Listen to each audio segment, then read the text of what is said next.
जी तो dear student, कैसे हैं? उम्मीद आप सब खैरियत से होंगे। तो बच्चों, आज हम स्टार्ट कर रहे हैं इनकम टैक्स के न्यूमेरिकल्स। हम इनकम टैक्स के न्यूमेरिकल्स भी करवाएंगे, सेल्स के भी करवाएंगे। तो पहले ये मैं आपको बता देता हूँ कि ये डेमो लेक्चर है, ठीक है। ये डेमो लेक्चर हर बार बनाते हैं। बनाने का मकसद यही होता है कि स्टूडेंट अच्छे तरीके से देख लें कि हमारा वे ऑफ टीचिंग कैसा है, हम कैसे पढ़ाते हैं, ठीक है। और अगर कोई आपसे ये कहता है कि इनकम टैक्स के जो न्यूमेरिकल हैं या सेल्स टैक्स के न्यूमेरिकल जो हैं वो आउट ऑफ कोर्स आते हैं, जितनी मर्ज़ी आप कर लें, इसमें आप नंबर नहीं लग सकते, तो बच्चों ये पूरा का पूरा झूठ है, ठीक है। हम इतने सालों से करवा रहे हैं, बच्चों ने इनमें पूरे पूरे 40 नंबर्स भी लिए हैं। क्योंकि थ्योरी जो होती है ना, वो स्टूडेंट सही से याद नहीं कर पाते। उसकी वजह ये होती है कि वो कॉन्सेप्शनल होते हैं, और कॉन्सेप्ट जब क्लियर होंगे तब भी आप उसको सही से लिख पाओगे। लेकिन ये न्यूमेरिकल होते हैं और ईजी होते हैं, अगर आपको समझ आ जाए तो आप ईज़िली जो है इसको कर सकते हैं। तो ये डेमो लेक्चर जो है ये सब इसको देख लें, उसके बाद डिसाइड कर लें कि किस किस ने जो है ये लेक्चर्स लेने हैं, पढ़ना है, और आपने इस डिग्री को कंप्लीट करना है। क्योंकि बच्चों ये लास्ट ईयर है आपका, ये मैं आपको बार बार कह रहा हूँ। अब आपके लिए कितना ज़रूरी है पास होना।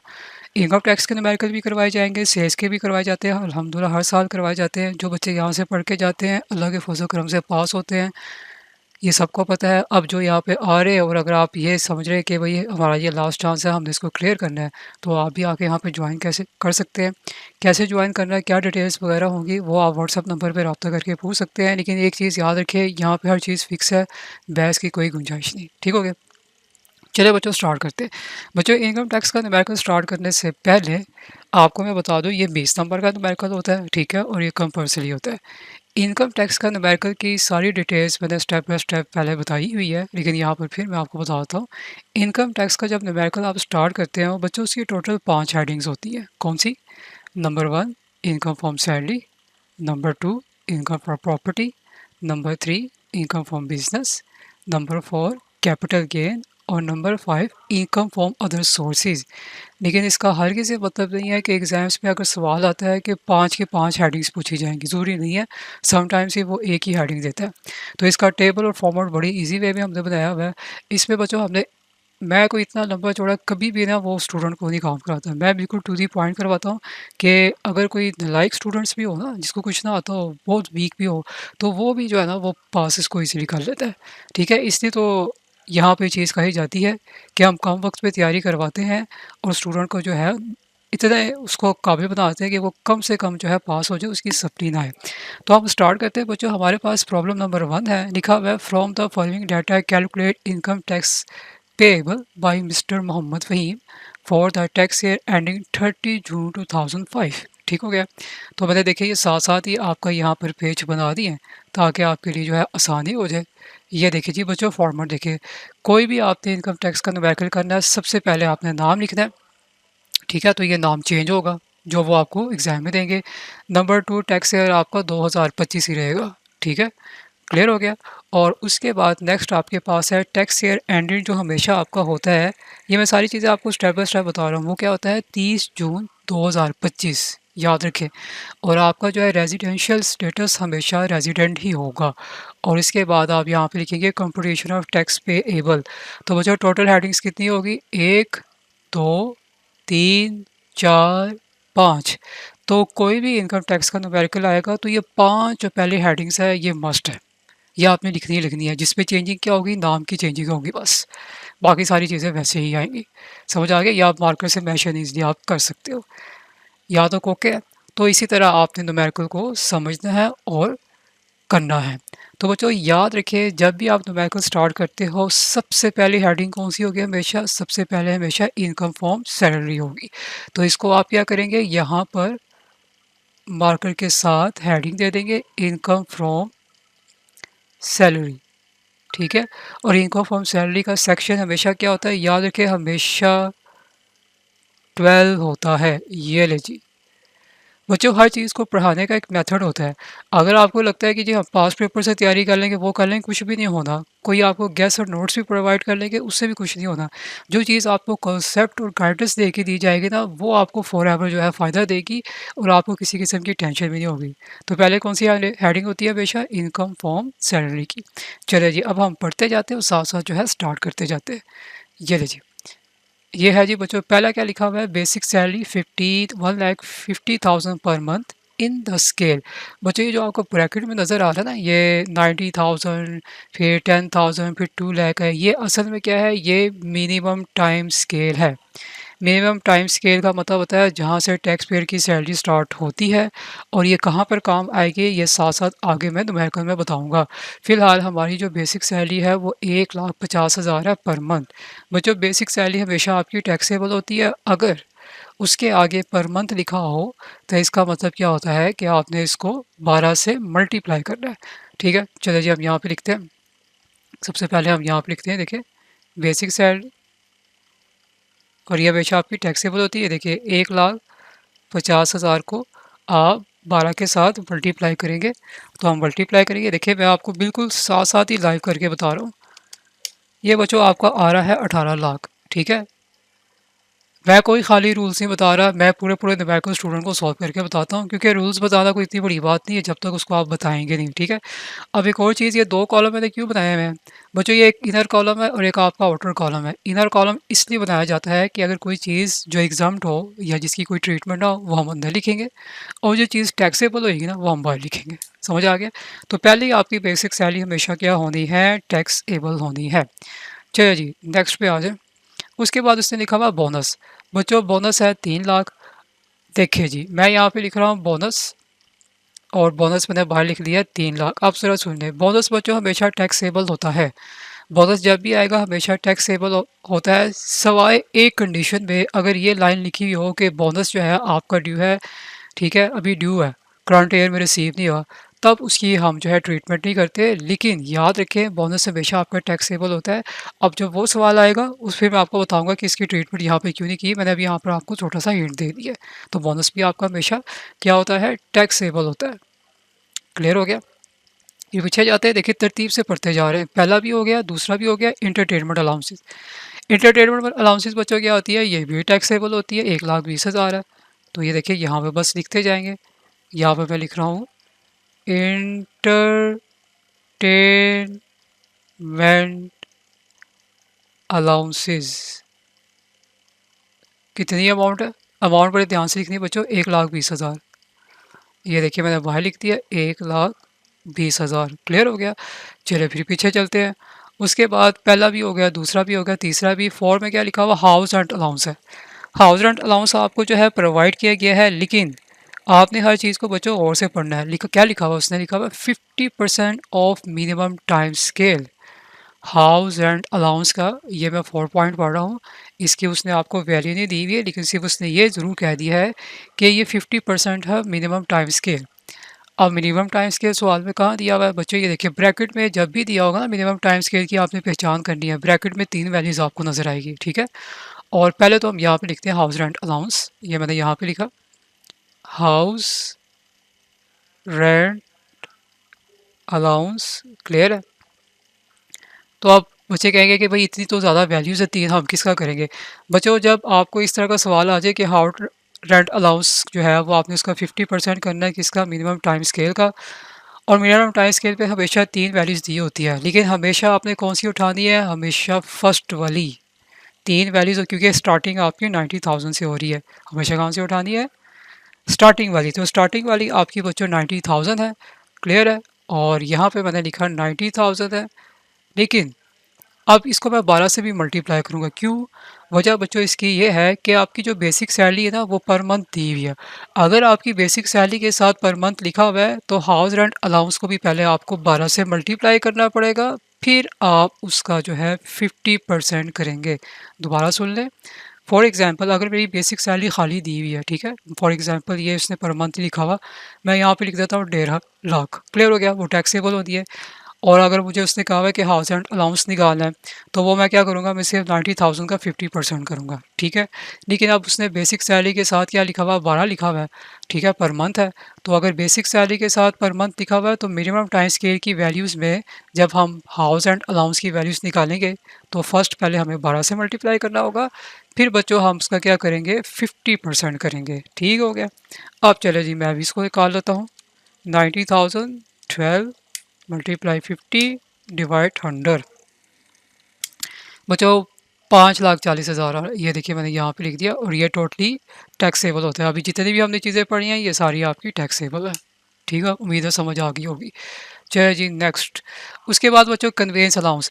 कन्वेंस अलाउंस के बारे में मैंने पूरा एक टॉपिक बड़ा जो है उसमें डिटेल से बताया हुआ है, क्योंकि कन्वेंस अलाउंस के बारे में बहुत से स्टूडेंट को कन्फ्यूजन हो जाती है कि कहाँ पर टैक्स लेना कहाँ पर नहीं लेना। तो मैंने बहुत ईजी वे में इसको ऐसे चार्ट की सूरत में बताया हुआ है। तो अगर आप ये सीखना चाहते हैं तो आपको क्लासेस ज्वाइन करनी पड़ेंगी। कन्वेंस अलाउंस की बच्चों आगे से टाइप्स होती है, वो खुलता है। लेकिन कन्वेंस अलाउंस अगर अकेला है, उसके साथ कुछ भी नहीं पूछा हो, तो ये हमेशा टोटली टैक्सेबल होता है। ठीक है, चलो जब मैं यहाँ पे लिख रहा हूँ, यहाँ पे मैं लाइन लगा रहा हूँ सिंपली ईजली। यहाँ पे मैं लिखूँगा कि कन्वेंस अलाउंस है, कन्वेंस अलाउंस मैंने यहाँ पे लिख दिया है। ठीक है, और ये टोटली आपकी हमेशा क्या है, ये टैक्सेबल है। ये आपने हमेशा याद रखना है। और ये 95,000 है। ठीक है, ये जी मैंने यहाँ पे लिख दिया 95,000। क्लियर हो गया, हर एक चीज़ को मैंने आपको क्लियर कर दिया ताकि आपको कोई कन्फ्यूजन ना हो। ठीक है, अगर आपको कन्फ्यूजन होगी तो आप पूछ सकते हैं। क्लियर है। अब हम क्या करते हैं बच्चों कि हम पीछे जाते हैं, फिर देखते हैं अगला मेरे पास क्या है, टैक्स पेड बाय एम्प्लॉयर। बच्चों ये जो लाइन है ना एग्जाम्स में, tax paid by employer, tax borne by employer, tax liability वेड बाय जो है एम्प्लॉयर, ये तकरीबन एक ही चीज़ें हैं। ठीक है, तो याद रखें कि टैक्स पेड बाय एम्प्लॉयर जब आता है इसका डबल इफ़ेक्ट होता है। अब डबल इफ़ेक्ट कहाँ कहाँ पर होता है तो ये मैं आपको बताता हूँ। लेकिन अभी एक इफ़ेक्ट कहाँ पे आएगा, इनकम फ्रॉम सैलरी पे आएगा। ये देखें यहाँ पर मैं लिखूँगा simply tax paid by employer. मैं हर एक चीज़ को बच्चों इतने इजी तरीके से आपको करवा रहा हूँ कि आपको टैक्स के न्यूमेरिकल लगेगी इतने आसान। ये हर लेवल के स्टूडेंट्स पे कर सकते हैं। तो टैक्स पेड बाय एम्प्लॉयर बच्चों 70,000 है। ये जी मैंने यहाँ पे लिख दिया और ये टैक्सेबल होता है। याद रखिए tax paid by employer, tax borne by employer, tax liability paid by employer, ये सारे क्या होते हैं, इनके डबल इफेक्ट होते हैं और ये टैक्सेबल होते हैं। ओके हो गया। चलिए जी पीछे आते हैं। अच्छा ये भी आपका हो गया। अच्छा ये आपका बच्चों नज़र आ रहा है ज़ुकात वास डिडक्टेड, ज़ुकात पेड भी आता है। ये ऐसी चीज़ें हैं ये हमेशा टोटल इनकम से जो है हम माइनस करते हैं। ठीक है, ये 4 या 5 चीज़ें हैं, ये मैं आपको साथ साथ बताऊंगा। याद रखें इससे पहले आपने इसका कोई भी इफेक्ट नहीं डालना। जब हम टोटल इनकम निकालेंगे ये तब भी वहाँ पर काम करेगी, इससे पहले आपने कुछ भी नहीं डालना। ठीक हो गया। तो बस जो जो चीज़ें आपको बताई जा रही हैं उसको ज़हन पे रखें और समझ लें। फिर देखें कि कैसे आपके एग्ज़ाम्स में नंबर आते हैं पूरे के पूरे, जो आपसे ये कहते हैं कि भाई नंबर नामुमकिन है, तो ये सब फजूल गलतफहमी है। नेक्स्ट बच्चों 8वां पॉइंट क्या है, reimbursement of internet bill. Reimbursement का मतलब अदायगी होता है कि आपने इंटरनेट बिल की अदायगी की है, यूज फॉर ऑफिस ब्रैकेट में लिखा हुआ है। अगर आप इंटरनेट बिल की अदायगी कर रहे हैं वो ऑफिस के लिए, तो बच्चों ये आपका एग्जाम्प्ट होता है। ये ले जी क्या करेंगे, यहाँ पर हम लिखेंगे रीइंबर्समेंट ऑफ इंटरनेट बिल और ब्रैकेट में लिखा हुआ है यूज्ड फॉर ऑफिस, और अमाउंट कितनी है 35,000। अब देखिए क्योंकि मैंने क्या बताया था, ये इनर कॉलम इसलिए बनाया हुआ था कि अगर ये एग्जाम है या ट्रीटमेंट हो रही है तो इसको आप इधर अंदर लिखेंगे बच्चों और इसके नीचे डबल लाइन लगा देंगे। हमने जो भी टोटल करना है हमने सिर्फ बाहर आउटर कॉलम का करना है, हमारा इनर कॉलम का अंदर से कोई काम नहीं है। ओके हो गया। तो कोई बच्चा जिसका बहुत वीक है, कुछ भी नहीं आता, उसने उसको हाथ भी लगाया, तो वो भी जब ये चीज़ देखेगा तो वो भी कर लेगा, क्योंकि मैं यहाँ पर कॉन्सेप्ट देता हूँ, मैं यहाँ पर रट्टे लगाना नहीं सिखाता। ठीक है, चलिए जी ये भी हो गया बच्चों। कितने पॉइंट्स हो गए आपके 8। अब आ जाते हैं 9 पॉइंट पे। अब ये जो 9 पॉइंट इनकैशमेंट से रिलेटेड है इसकी बहुत सी टाइप्स आ जाती हैं।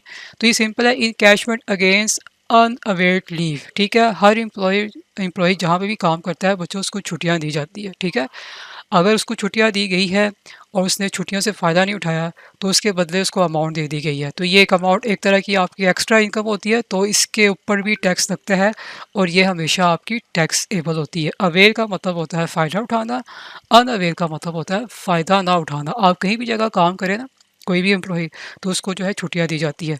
बाज़ उससे जो है सारी उसको फ़ायदा उठा लेते हैं, बाज़ उससे फ़ायदा नहीं उठाते हैं, मीन्स कि वो छुट्टियाँ यूज़ ही नहीं करते। तो कंपनी कहती है कि अगर आप छुट्टियाँ यूज़ नहीं करते, तो हम आपको जो है ये 1 लाख रुपया दे रहे हैं। तो ये 1 लाख रुपया एक तरह की आपकी एक्स्ट्रा इनकम है, तो इसके ऊपर भी टैक्स लगता है। और ये भी हमेशा क्या होती है बच्चों, टैक्सेबल होती है। इनकैशमेंट से रिलेटेड आगे जो भी चीज़ें आएँगी, वो भी आपको साथ-साथ बताया जाएगा। चलिए जी, मैं यहाँ पे लिख रहा हूँ, इनकैशमेंट ऑफ अनअवेल्ड लीव। ठीक है, अमाउंट कितनी थी? अमाउंट है बच्चों 1 लाख। ये आप वीडियो देखेंगे ना, वीडियो के आखिर तक इंशाल्लाह आपके सारे कॉन्सेप्ट्स क्लियर हो गए। अभी सिर्फ मैंने पहला न्यूमेरिकल करवाया है, कितने न्यूमेरिकल्स करने हैं, क्या क्या करना है, कैसे प्रैक्टिस होनी है, ये सब देखने के लिए बच्चों आपको क्लासेस ज्वाइन करनी पड़ेगी। ठीक है, पढ़ने वाला जो बच्चा होगा वो कभी भी फीस के ऊपर बहस नहीं करेगा, क्योंकि आपको टाइम दिया जा रहा है और आप लास्ट में आ रहे हैं, और आपका मेन मकसद क्या है, पास होना। ये डिग्री आपको जो है चाहिए, और इस साल के अंदर आपको क्लियर करनी है। तो ये मेरे ख्याल से आपको ज़्यादा मैटर करता है बजाय फजूल बहस करने के। ठीक हो गया। चलिए जी बच्चों, 9वां भी हो गया। 10वें पॉइंट पे आ जाए। 10वें पॉइंट पे कह रहा है interest free loan obtain from employer. Interest free loan, ठीक है, आपने एमबीए में पढ़ा होगा कि कुछ चीज़ें ऐसी होती हैं जिसके ऊपर इंटरेस्ट चार्ज होता है, और कुछ चीज़ें ऐसी होती हैं जिसके ऊपर इंटरेस्ट चार्ज नहीं होता। क्लियर हो गया। अब ये यहाँ पे 14 लाख लिखा हुआ है। अब ये भी स्टूडेंट को कन्फ्यूजन हो रही थी कि क्या करना है। सबसे पहले मैं आपको बताता हूँ कि यहाँ पे पहले मैं ये लिख देता हूँ, interest free loan obtained by employer. ठीक है, क्लियर हो गया। मैं एक एक चीज़ का बच्चों आपको कॉन्सेप्ट इसलिए दे रहा हूँ ताकि जब आपके कॉन्सेप्ट्स क्लियर हो जाए तो जो मर्ज़ी सवाल आ जाए आपको कोई इशू ही नहीं होगा।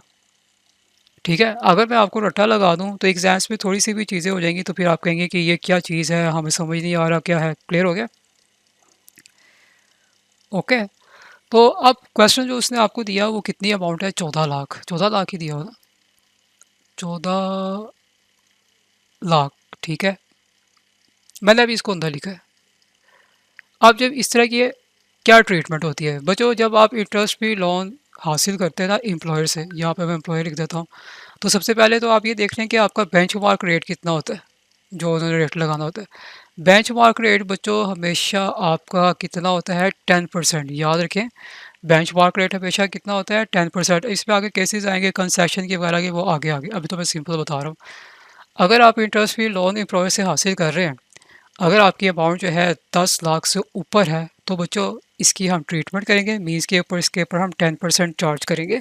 उसके बाद जो भी अमाउंट आएगी वो आपकी टैक्सेबल होगी। क्लियर हो गया। लेकिन अगर अमाउंट इससे कम है तो फिर कोई भी ट्रीटमेंट नहीं होगी। लेकिन ये अमाउंट तो आपकी ज़्यादा आ रही है, तो फिर इसके ऊपर आपने क्या करनी है, ट्रीटमेंट करनी है। ये छोटे छोटे से कॉन्सेप्ट है जो आपने अपने जहन में रखने हैं, किसकी ट्रीटमेंट करनी है और किसकी नहीं करनी। तो फिर ये जब एक दफ़ा आप ज़हन में रख लोगे ना, फिर तो कोई इशू नहीं, जो मर्ज़ी वो आपसे सवाल पूछे, आपको पता है कि मुझे क्या करना है और मुझे क्या नहीं करना। फिलहाल ये अमाउंट आपकी ज़्यादा आ रही है 10 लाख से, तो क्या करेंगे बच्चों, 14 लाख का आपने करना है 10%। ठीक है, खोल लें या ऐसे डायरेक्टली लिख लें, एक ही बात है, उससे कोई आपको मसला नहीं होगा। ठीक है, 14 लाख का हम 10% करेंगे तो 1,40,000 आ जाएगा, और ये 1,40,000 बाकी जो है बाहर जाएगा और ये टैक्सेबल हो जाएगा। हो गया क्लियर, बस इतना सा काम था। ठीक है, अभी साथ साथ इतने जब हम न्यूमेरिकल्स करेंगे ना, हर केस के ऊपर मैं आपको जो है उसकी जो है रीज़न बताता जाऊंगा, हर केस की मैं आपको रीज़न बताता जाऊंगा। इससे क्या होगा कि आपके सारे कॉन्सेप्ट्स क्लियर हो जाएंगे। और साथ साथ फिर न्यूमेरिकल का भी टेस्ट वगैरह होता है, एक एक न्यूमेरिकल का भी होता है, हाफ भी होता है, फुल भी होता है। तो फिर तो तैयारी आपकी कन्फर्म है। तो 40 नंबर इनकम और सेल्स के करके आपके ईज़िली हो जाएंगे। जिन बच्चों को थ्योरी याद करने में मुश्किल होती है वो तो फिर ईज़िली अपना कर लेते हैं इससे। अच्छा जी, उसके बाद मेडिकल अलाउंस है। अब मेडिकल अलाउंस में भी स्टूडेंट को काफ़ी कन्फ्यूजन होती है कि क्या करना है क्या नहीं करना। फ़िलहाल बच्चों मेडिकल अलाउंसेस यहाँ पर अकेला आया हुआ है। तो मेडिकल अलाउंस अगर अकेला आया तो क्या ट्रीटमेंट करते हैं, ये देखिए, मैं यहाँ पे लिखूँगा मेडिकल अलाउंस। अगर सवाल में मेडिकल अलाउंस अकेला आया हो तो ये हमेशा बेसिक सैलरी का 10% एग्जाम्प्ट होता है, नोट कर लें। ठीक है, दूसरी चीज़ें कौन सी होगी वो साथ साथ बताऊँगा। 2.5 लाख है ये, यहाँ पे मैंने लिख दिया 2.5 लाख अंदर। अब ट्रीटमेंट अंदर करके ही बाहर निकालूंगा। बेसिक सैलरी का बच्चों कितना परसेंट एग्जाम होता है? 10%। Less 10% exam of basic salary. अब बेसिक सैलरी कितनी है बच्चों? अच्छा, अब यहाँ पे स्टूडेंट गलती करते हैं, वो ले लेते हैं 1,50,000 बच्चों पर मंथ टोटल लेनी है 18 लाख। ठीक हो गया। क्या करेंगे, अब मैं इसको इससे लिख लेता हूँ। 18 लाख का आप करेंगे 10%। ठीक है, 18 लाख का 10% करेंगे तो बच्चों 1,80,000 आ जाएगा। एग्जाम टदा लेस करना है, तो ये देखिए मैंने यहाँ पर ब्रैकेट लगा दी ताकि आपको कन्फ्यूजन हो। 2,50,000 माइनस 1,80,000, तो ये बच्चों आपका जो है 70,000 आया, और ये 70,000 बाहर जाके टैक्स एबल हो जाएगा। मीन्स के 1,80,000 आपका एग्जाम है। ओके हो गया।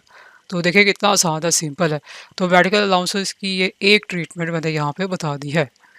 ठीक है। अच्छा, यहाँ पे स्टूडेंट क्या गलती करते हैं, वो मिनिमम टाइम स्केल का कर लेते हैं। बिल्कुल भी नहीं।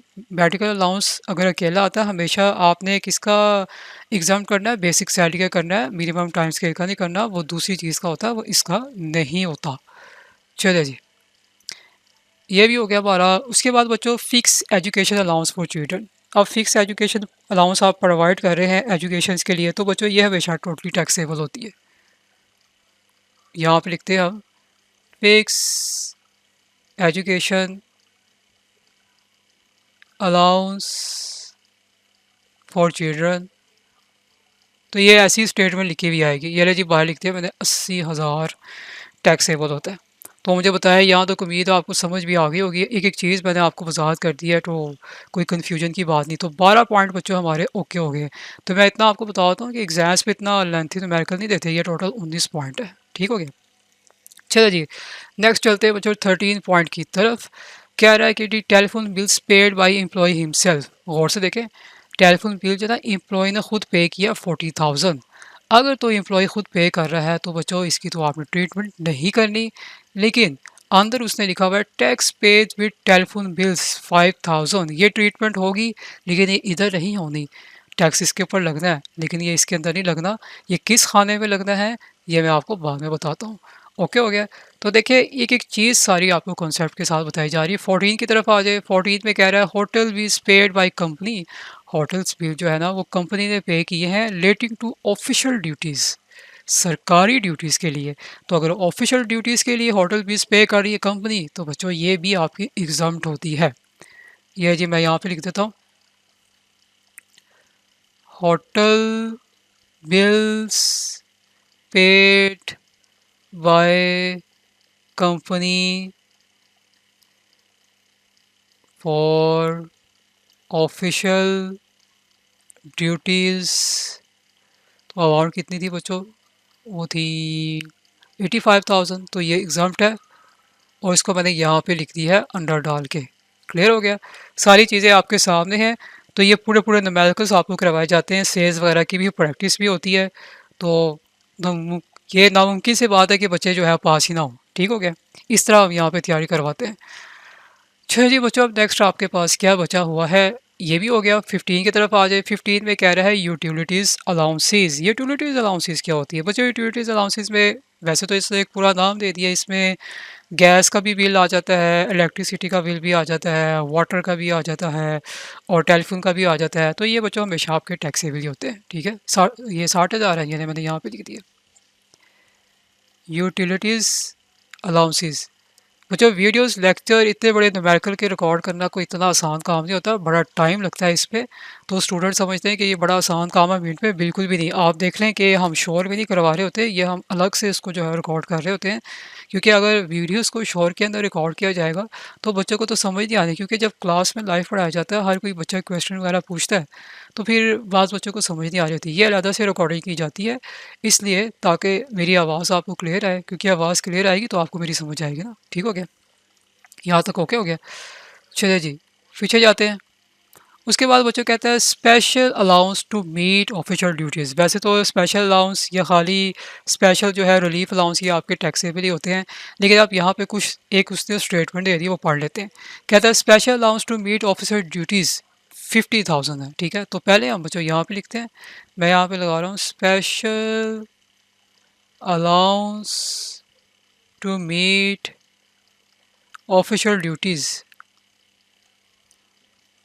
अलाउंस दिया गया ऑफिशियल ड्यूटीज़ को कि वो ड्यूटीज़ सरकारी ड्यूटीज़ जो है ना वो कंप्लीट करे। वो अमाउंट 50,000 है, ठीक हो गया। वो अमाउंट तो 50,000 है, लेकिन नीचे स्टेटमेंट क्या लिखी हुई है, वो कह रहा है actual expenditure for official duties 40,000 है, लेकिन असल में जो खर्चा हुआ है ये ऑफिशियल ड्यूटीज़ का वो तो सिर्फ 40,000 है। तो बच्चों अगर ऐसी केस आ जाए तो फिर क्या करते हैं, उसमें से हम क्या करते हैं, हमेशा हम यहाँ पे करेंगे लेस एक्चुअल एक्सपेंडिचर को आप हमेशा माइनस करेंगे। वो था 40,000 और माइनस करके जो अमाउंट बचेगी वो आपकी टैक्सेबल हो जाएगी। 50 में से 40 निकाला, बाकी बचा 10,000। ये लें, कौन सा मुश्किल काम है। एक एक चीज़ मैंने आपको बता दी है, देखिए मैंने इसको यहाँ पर हाईलाइट भी कर ली है, ठीक हो गया। उसके बाद बच्चों नेक्स्ट आपके पास क्या है, क्या लिखा हुआ इसने, यहाँ पे लिखा हुआ है TV and refrigerator provided by the employer. Employer ने प्रोवाइड किया for the use of employ, ताकि एम्प्लॉय इसको यूज़ करे। उसकी कॉस्ट कितनी है बच्चों, उसकी है 1,80,000 on which company charge depreciation. उसके ऊपर कंपनी ने डेप्रिसिएशन चार्ज किया जो कि 20% है in its book of accounts. अब याद रखिए, कोई भी एसेट हो, टीवी और रेफ्रिजरेटर के अलावा कोई भी एसेट हो जो एम्प्लॉय ने दिया हो किसको, एम्प्लॉय को, कि वो यूज़ करे, और कंपनी उसके ऊपर अगर डेप्रिसिएशन चार्ज करती है तो याद रखें कि डेप्रिसिएशन निकालने के बाद जो अमाउंट बचेगी, ठीक है, निकालने के बाद वो हमेशा टैक्सेबल होगी। बस इतनी सी बात है। तो मुझे नहीं लगता है कि इसमें कोई आपको कन्फ्यूजन होगी। अब आपने यहाँ पे क्या लिखना है, ये देखिए बच्चों, यहाँ पे मैं लिख रहा हूँ टीवी एंड रेफ्रिजरेटर, क्या लिखा हुआ है, प्रोवाइडेड बाय एम्प्लॉयर। इसको ज़रा मैं नीट करके लिख लेता हूँ ताकि आपको समझ आ जाए कि मैंने लिखा क्या हुआ है। And refrigerator provided by employer for employee. मैंने इसको शॉर्ट करके लिख दिया, ठीक है। और उसको उसने प्रोवाइड किया ताकि उसको यूज़ कर सके, और कंपनी ने इसके ऊपर डेप्रिसिएशन चार्ज की है, कितनी है 20%। अमाउंट कितनी है बच्चों, 1,80,000 है। तो मैं क्या करूँगा, 1,80,000 का आपने बच्चों करना है 20%, वैसे जैसे आप डेप्रिसिएशन चार्ज करते हो, ठीक है। ये देखें, अब मैं क्या करता हूँ, 1,80,000 का 20% किया डिवाइडेड बाई 100, ठीक है, 36,000 बच्चों आ रहा है, और ये 36,000 आपका टैक्सेबल हो गया।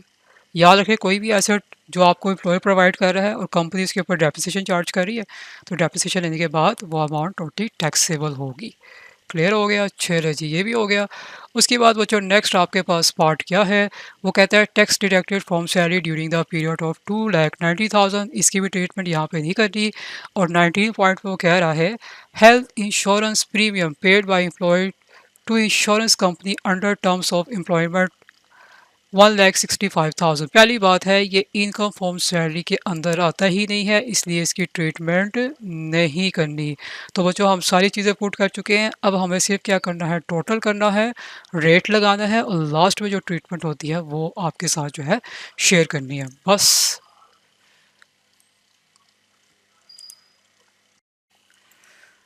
अच्छा जी बच्चों, आप देखिए सारी चीज़ें हमने पुट कर ली है, ठीक है। जब सारी चीज़ें पुट आपने कर ली है तो आपने फिर क्या करना है, क्योंकि 5 हेडिंग्स तो इसमें है नहीं, सिर्फ इनकम फ्रॉम सैलरी की चीज़ें दी हुई है, ठीक है। तो क्या करेंगे, अब हम इन सब का करेंगे टोटल। आप देखिए मैं टोटल यहाँ पे आपके सामने ही कर रहा हूँ। पहले मेरे पास क्या है, 18 लाख, ठीक है। उसके बाद मैं देखिए ऊंचा ऊंचा बोल रहा हूँ, दूसरा 3 लाख है। उसके बाद है बच्चों अगला 1,20,000 है, फिर 5,40,000 है, ठीक है। नेक्स्ट पे जाते हैं, आराम आराम से तसल्ली के साथ आपने जो है कैलकुलेशन करनी है। फिर 95,000 है, फिर 70,000 है, फिर 1 लाख है, फिर 1,40,000 है, फिर क्या है 70,000 है, और फिर नेक्स्ट पे आ जाएं, फिर 80,000 है, फिर बच्चों 60,000 है, 60,000 है, 60 के बाद फिर आ रहा है 10,000 है, 10 है, फिर आपके पास आ रहा है 36,000 है, ठीक है। और क्या है इसमें, एक मिनट, ये यहाँ से कट हो गया, दोबारा मैं करता हूँ। बटन प्रेस हो जाए ना तो बच्चों फिर दोबारा से तसल्ली के साथ कर लें, ठीक है। कंफ्यूज नहीं होना। 18 लाख, 3 लाख, 1,20,000 प्लस 5,40,000, ठीक है। और नेक्स्ट आ जाए plus 95,000 plus 70,000 plus 1 lakh plus 1,40,000 plus 70,000, ठीक हो गया। और नेक्स्ट मेरे पास है 80,000 और फिर 60,000 है बच्चों, फिर 10,000 है, 10,000 के बाद फिर है 36,000, ठीक है। तो मेरा जो टोटल करके आ रहा है वो सब का टोटल आ रहा है 34,21,000, ठीक है। तो बच्चों क्या करना है, हमारी टोटल इनकम निकल आई है। आप अपनी बुक के साथ मैच भी कर सकते हैं। मैंने यहाँ पे लाइन लगाई है और मैंने यहाँ पे लिखा है 34,21,000। तो बच्चों इस सब का टोटल करके क्या चीज़ निकली है, ये हमारे पास आई है टोटल इनकम। अच्छा, ये बाज़ बच्चों का सवाल होगा, कई सवालों में तो उसने लिखा होता है कि इनकम फ्रॉम सैलरी ये वो, ये मैं आपको साथ साथ बताऊंगा। फ़िलहाल हमारे पास अभी एक ही हेडिंग्स है और कोई हेडिंग्स नहीं है। हर एक तबैकल में जो जो चीज़ें साथ साथ आती है वो मैं आपको साथ साथ बताऊंगा। तो 34,21,000 आपके पास टोटल इनकम निकल आई है। तो अब मैंने आपको बताया था ना कि जब टोटल इनकम निकल आती है तो हमें उसमें 4 या 5 चीज़ें देखनी होती है कि आपको सवाल में दिया हुआ है कि नहीं दिया हुआ है, क्योंकि उसको माइनस करने के बाद हमारी टैक्सेबल इनकम निकलती है। और इन केस अगर ना दिया हो तो हम क्या करते हैं वो भी मैं आपको साथ साथ बताऊँगा। तो इसमें जो 5 चीज़ों में से पहली चीज़ क्या है बच्चों, इसमें है आपके पास ज़कात डिडक्टेड। ज़कात डिडक्टेड भी एग्ज़ाम्स में आता है, पेड भी आता है, एक ही बात है। कितना दिया हुआ है, 3,50,000, तो हमेशा टोटल इनकम में से माइनस होगा अगर दिया हो। यहाँ पे आप लिखेंगे लेस ज़कात डिडक्टेड, मीन्स के काट ली गई कितनी, 3.5 लाख। मैंने इसके नीचे लाइन लगा दी है। अब इसको हम करने जा रहे हैं माइनस। माइनस करने के बाद मेरे पास आया 30,71,000। अब हम आगे जाते हैं, यह जी इधर भी लाइन लगा देते हैं। सारे बच्चे चीज़ें सही सही से देखें, सही सही से देखें कैसे मैंने किया है। अच्छा जी, क्या आंसर आया मेरा, 30,71,000, ठीक है। यहाँ तो उम्मीद है कि सबको समझ आ गई होगी। तो बच्चों ये चीज़ क्या निकली है, ये आपकी टैक्सेबल इनकम निकली है। क्या निकला है, टैक्सेबल इनकम निकला है। यह जी मैंने इसको क्या कर दिया है, मैंने इसको हाईलाइट भी कर दिया है ताकि आपको अच्छे से जो है नज़र आ जाए। और टैक्सेबल निकलने के बाद देखिए मैंने इसके नीचे क्या लगा दिया, मैंने नीचे लाइन भी लगा दी है। अब सम टाइम आपका क्वेश्चन होगा कि ज़रूरी तो नहीं है कि हर वक्त ये 4-5 चीज़ें दी हों। अगर ना दी हो तो टैक्सेबल इनकम कैसे निकलेगी, ये मैं साथ साथ बताऊंगा। फिलहाल ये 4-5 चीज़ें हैं, इसको जब हम माइनस करते हैं तो हमारी टैक्सेबल इनकम निकलती है। और जब टैक्सेबल इनकम निकलती है फिर हमने अगला स्टेप क्या करना होता है, ये मैं आपको बताता हूँ। देखिए ईजी है। नेक्स्ट स्टेप बच्चों, जब आप टैक्सेबल इनकम निकाल लेते हैं, आपका जो नेक्स्ट स्टेप होता है रेट निकालने का। Competition, competition of tax payable, यहाँ से स्टूडेंट को बहुत ज़्यादा कन्फ्यूजन होती है। कंपटीशन ऑफ टैक्सेबल, ठीक है। कैसे निकालना है इसको भी मैंने हाईलाइट कर दिया है, बहुत आसान है, बहुत ईजी है। जब टैक्सेबल इनकम निकल आती है तो बच्चों अगला स्टेप हमेशा यही होता है, याद रख लीजिएगा। अब कैसे निकालनी है बच्चों, मेरी टैक्सेबल इनकम कितनी आ रही है, 30,71,000। अब इसको टेबल में कैसे देखना है, चलो चलते हैं। ये है जी मुझे टेबल, इस टेबल को थोड़ा सा मैं बड़ा कर लेता हूँ अब ताकि आपको सही से नज़र आ जाए।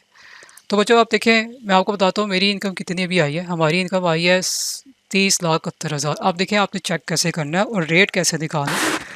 देखें यहाँ से आपकी शुरुआत हो रही, कह रहा है कि where taxable income does not exceed 6 lakh. आपकी टैक्सेबल इनकम 6 लाख से ज़्यादा नहीं होनी चाहिए तो 0% लगता है, लेकिन मेरी तो बड़ी ज़्यादा आ रही है, इसका मतलब है ये फेल हो गया, ठीक हो गया। सेकंड वाले कॉलम में जाते हैं, कहता है where taxable income exceed 6 lakh, 6 lakh से ज़्यादा हो लेकिन 12 लाख से ज़्यादा नहीं होनी चाहिए, लेकिन ये इसमें भी नहीं आएगा क्योंकि मेरी इनकम तो 30 लाख तक जा रही है, ठीक हो गया। थर्ड पे जाते हैं, वहाँ पे कह रहा है कि where taxable income exceed 12 lakh, 12 lakh से ज़्यादा हो but does not exceed 22 lakh, लेकिन 22 लाख से ज़्यादा नहीं होनी चाहिए, लेकिन मेरी तो उससे भी ज़्यादा आ रही है। चले जी ये भी फेल हो गया, ठीक है। फोर में आ जाए, कह रहा है कि where taxable income exceed 22 lakh, जहाँ पर आपकी टैक्सेबल इनकम 22 लाख से ज़्यादा हो लेकिन 32 लाख से ज़्यादा नहीं होनी चाहिए। तो ये इस रेंज के अंदर आ गया क्योंकि मेरी 30,71,000 है, ये 32 लाख से ज़्यादा नहीं होनी चाहिए। तो बच्चों आप रेट कैसे लगाना है, देखें पहला स्टेप, 22 लाख से ज़्यादा हो, हमेशा आपने क्या करना है, ये देखिए मैं जैसे करवा रहा हूँ वैसे ही करना है। इनकम टैक्स ऑन ₹22 लाख, अगर 22 लाख से ज़्यादा हो तो कितना टैक्स लगेगा, 1,80,000। ये ले जी, वो मैंने इसके अंदर लिख दिया। ओके हो गया। दूसरा स्टेप बच्चों आपने क्या करना है, यहाँ पे आप लिखेंगे इनकम टैक्स ऑन बैलेंस, ऐसे ही लिखना है बच्चों, क्योंकि मैं ज़रा आसान तरीके से करवा रहा हूँ, पूरे बुक और कप्पे ये कॉपी पेस्ट ना और रटे ना मार लेना। ये जो आपकी इनकम है, ये इसमें से हम बच्चों क्या करेंगे, 22 लाख से अगर ज़्यादा हो तो उसके ऊपर एक्स्ट्रा टैक्स कितना लगेगा, ये देखें। वो कह रहा है कि अगर आपकी इनकम 22 लाख से ज़्यादा है, हाँ मेरी ज़्यादा है, तो उसके ऊपर 1,80,000 टैक्स लगेगा, लगा दिया।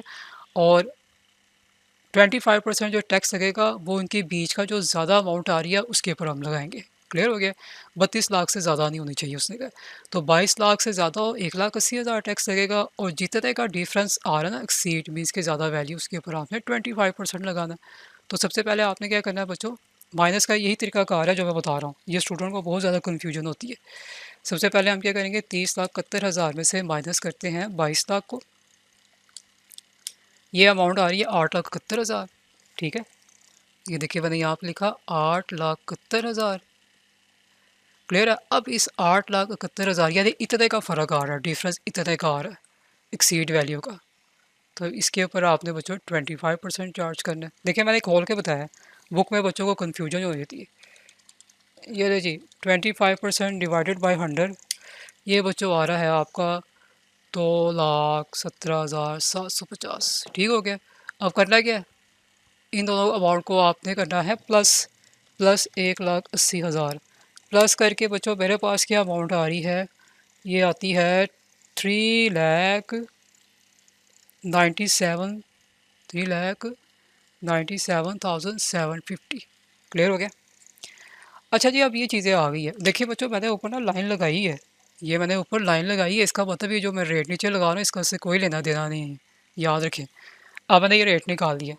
ये रेट निकालने के बाद बच्चों अगला स्टेप क्या होता है, एक हेडिंग होती है जो लास्ट में होती है, टैक्स डिडक्टेड एट सोर्स। ठीक है, ये आपने हेडिंग दे देनी है।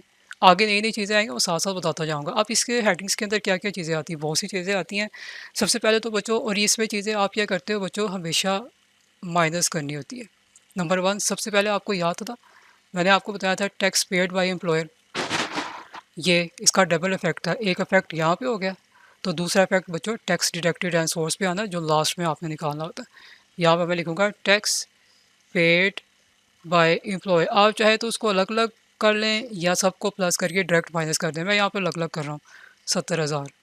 ठीक है, एक ये अमाउंट आनी थी लास्ट में, इसका भी मैं आपको सारी चीज़ें प्रोवाइड कर दूँगा, आपको कोई मसला नहीं होगा। दूसरा क्या था इसमें, आपको याद होगा मैंने कहा था ये जो, इसको मैं ज़रा छोटा कर लेता हूँ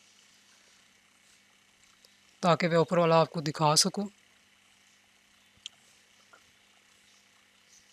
ये बच्चों मैंने आपको कहा था tax paid by employ himself, जो उसने खुद किया उसकी तो ट्रीटमेंट ही, टैक्स पेड भी टेलीफोन बिल, इसके अलावा और भी चीज़ें आती हैं वो मैं आपको साथ साथ बताऊँगा। तो ये भी यहाँ पे टेलीफोन का लास्ट में आप ट्रीटमेंट करते हैं, ये भी माइनस होता है। Tax paid with telephone bills, ये ऐसी ही चीज़ें बच्चों एग्जाम्स में लिखी हुई आएंगी, ये भी माइनस कर रही है। ठीक है, और क्या रह गया, एक और चीज़ बच्चों आपके पास था इसमें, इसको मैं ऊपर करता हूँ, ये टैक्स डिडक्टेड फ्रॉम सैलरी, तो ये सारी चीज़ें लास्ट में माइनस होती है, 2,90,000। चलिए इसको भी मैं यहाँ पे लिख देता हूँ, अभी यहाँ जगह नहीं है बच्चों तो फिर मैं इसको इधर ही कर लेता हूँ। तो सारी चीज़ें मैंने आपको स्टेप बाय स्टेप बताई है, हर नुमेरिकल में नई नई चीज़ आपको सीखने को मिलेगी और कॉन्सेप्ट भी क्लियर होंगे। यहाँ पे हम लिखेंगे लेस, ऊपर की हेडिंग दे दें या बार बार लिखने कोई इशू नहीं, टैक्स डिडक्टेड फ्रॉम सैलरी 2,90,000, सबको प्लस करके माइनस कर दें या सबको अलग अलग कर दें, एक ही बात है। ठीक हो गया। अब हम सिंपल क्या करेंगे बच्चों, सिर्फ माइनस करेंगे इसमें से, इसका कोई काम नहीं है बच्चों, इसमें से करेंगे, याद रखें। मैंने माइनस किया इसमें से क्या, पहले 70,000, ये सारे माइनस होंगे, फिर नीचे है 5000, फिर उसके बाद है 2,90,000। ठीक हो गया। तो मेरा आंसर आ रहा है 32,750। यहाँ पे मैं लिखूँगा 32,750। ठीक है बच्चों, यहाँ पे आपने डबल लाइन लगा देनी है। अब इसके साथ आप बहुत सी चीज़ें लिख सकते हैं, total tax payable with return, जो मर्जी लिख लें। यहाँ पे मैंने लिख दिया टोटल टैक्स पेएबल। ये रहे जी बच्चों न्यूमेरिकल। ये पहला न्यूमेरिकल इंपॉर्टेंट भी है, मोस्टली कभी यही भी आ जाता है। इसको आपने क्या करना है, ये एक्स्ट्रा जो लाइन्स है ना, ये सारी जो है मैं रेस कर रहा हूँ, इस तरह आपने नहीं लगानी। ठीक है जी, और इसको मैं यहाँ पे पूरा क्लोज कर रहा हूँ। क्लियर है? ये है जी, ये बच्चों आपका न्यूमेरिकल कंप्लीट हो गया। क्या मुश्किल था इसमें, सारी चीज़ें मैंने आपको स्टेप बाय स्टेप समझा दिए। हर न्यूमेरिकल में नई नई चीज़ मिलेगी, फॉर्मेट भी आपको साथ साथ पता चल जाएगा कि क्या करना है। इंतहाई दर्जे की सारी चीज़ें मैंने आपको सिखा दी है। मेरे ख्याल से कोई कन्फ्यूजन का कोई सवाल ही नहीं पैदा होता। अब जिस बच्चों ने क्लासेस लेनी है, सीखना है, तो ये मैंने आपको एक लाइव डेमो लेक्चर दे दिया है। जो बच्चे कह रहे थे कि पहले लेक्चर दिखाएं, लेक्चर आप अगर जाके चैनल पे सर्च करें तो हर बार जब नई बुक आती है तो नई बुक का एक आपको न्यूमेरिकल बना के डेमो ज़रूर दिया जाता है। तो ये बच्चों पहला न्यूमेरिकल अल्लाह के फजल करम से कंप्लीट हो गया। लाइव पे तो चल ही रहा है रिकॉर्डिंग, क्योंकि मोस्टली बच्चों का होता है ना कि जॉब शॉप का इशू होता है, और ये थोड़े से लेंथी भी होते हैं, क्योंकि देखिए इतने लेंथी न्यूमेरिकल कोई भी नहीं करवाएगा आपको, वो सिर्फ रूल बताएंगे। तो हम यहाँ पे करवाते हैं, तो इससे पहले भी जब लाइव क्लास जब करवाते हैं ना तो बड़ा टाइम लग जाता है, क्योंकि एक एक चीज़ बतानी होती है। और ये 40 नंबर बच्चों आपके पूरे पक्के ईज़िली, 40 नंबर ईज़िली पक्के। किस तरह बोला? Sales plus income. यहाँ से 40 नंबर बच्चों आपके पक्के हो गए ना, तो न्यूमेरिकल पास करना आसान हो जाएगा। मैं सिर्फ न्यूमेरिकल की बात नहीं कर रहा, टैक्स की कोई भी सब्जेक्ट बीकॉम पार्ट 1 और 2 में आपको सही समझ आ रहा है कैसे कवर करना है, तो बच्चे तैयारी कीजिएगा। लास्ट साल है डिग्री का, इसको ज़ाया मत कीजिएगा। ठीक हो गया। मज़ीद लेक्चर्स के लिए व्हाट्सअप नंबर पर रब्ता कीजिएगा, और याद रखें कि ये अकेडमी पेड क्लासेस देती है, फ्री का कोई काम नहीं है इधर।